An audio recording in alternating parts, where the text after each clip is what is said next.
It's that time of year again. The pollen is overflowing, the birds are chirping. It is spring, so it's time to spring clean. I know. It can be a daunting task, and sometimes you just don't know what to do. You watch all these videos of these ladies doing these elaborate spring cleanings, cleaning every single thing, and you're just like, well, what about what I do for my place? I got you. I understand that spring cleaning is not one size fits all. So in today's video, what I like to call the spring method to get your spring cleaning done. So are you ready to spring into action? Let's go.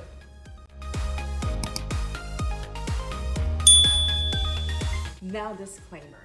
I know in a lot of videos, they do the whole house. Mama, that is a lot. If you can't do that, don't do it. Take one space at a time. And it doesn't even have to be a whole space. It can just be, okay, I'm just gonna do this area of my kitchen. Okay, or I'm gonna organize this, the bar section, or the living room. Take your time to do it. It's a lot of work and it can be daunting. I have 2 businesses, a cat, 2 kids, a husband.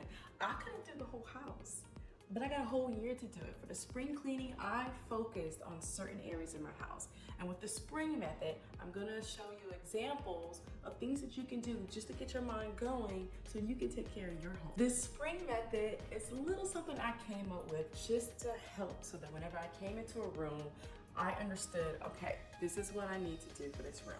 So spring, the S, sort and declutter. We're gonna take a look at our stuff and really ask ourselves, do I really need this? Do I really want this? Have I been using this? And we're gonna sort it out. For this stuff, you're gonna need a couple things. A donation box. I use a Pampers box. It could be an Amazon box, whatever you have laying around. A keep pal. I use my handy dandy multi-purpose bin. You're gonna see it in almost every cleaning and decluttering video. A trash bag. We're decluttering. We gotta get rid of the stuff that is taking up valuable space in our home. Now, I'm gonna raise both hands and say this part can be really, really hard, especially if you have some type of emotional tie to something. But we're not trying to make this hard. We're just gonna take a look at the items and quickly decide, okay, do I want this or don't I? And if you have some reservation, okay, we can come back to that another time, okay?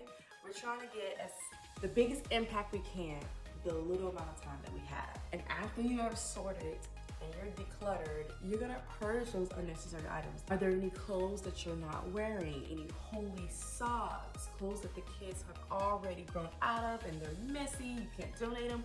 Get rid of it. Expired food in the pantry, whatever space you're in, purge the things that you know you don't need. We're trying to make this easy. We're trying to make it quick as possible to get this spring cleaning done and make it the biggest impact we can on our home. Those things that you put in that black trash bag, they gotta go. Get them out of the house now so you don't think, oh, maybe I need to go back in here and get it.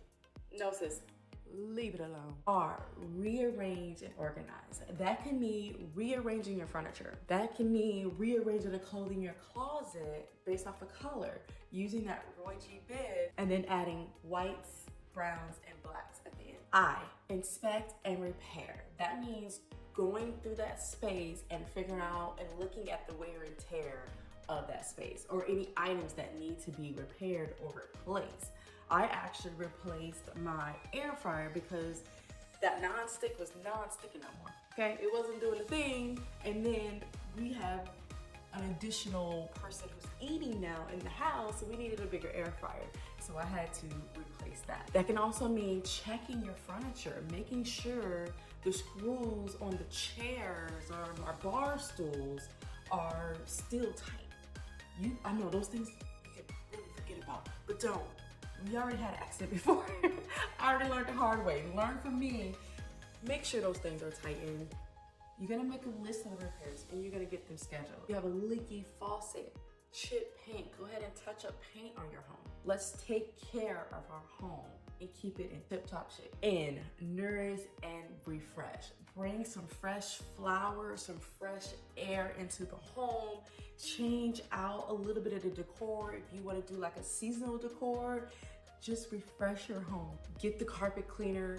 Let's clean the carpet. Let's go ahead and wash those curtains. Give those neglected areas a nice little dusting and cleaning. And that's where you see people do a lot of like their ceiling fans or vents that don't really touch very often. It's time to clean. Group and categorize. The G part, where you're really taking everything that you are keeping and you're putting it in a nice, organized way where it's easier to find, easier to get access to. This can be grouping it by function, especially when it comes to like kitchen tools. It can be grouped by category. This is where professional organizers are really, really experts in their field, because not only do we sort and declutter, we're already grouping at the same time, but you don't have to do that. And that's it. You do not have to make this complicated. Just use the spring method for the place that you want to spring clean. And by following the spring method, not only is your home gonna be clean, it's gonna be refreshed and so welcoming into the rest of this new year as we get our goals done. And if you could please like and share. Remember, 2024 is our years, and I am your cheerleader. I am rooting for you.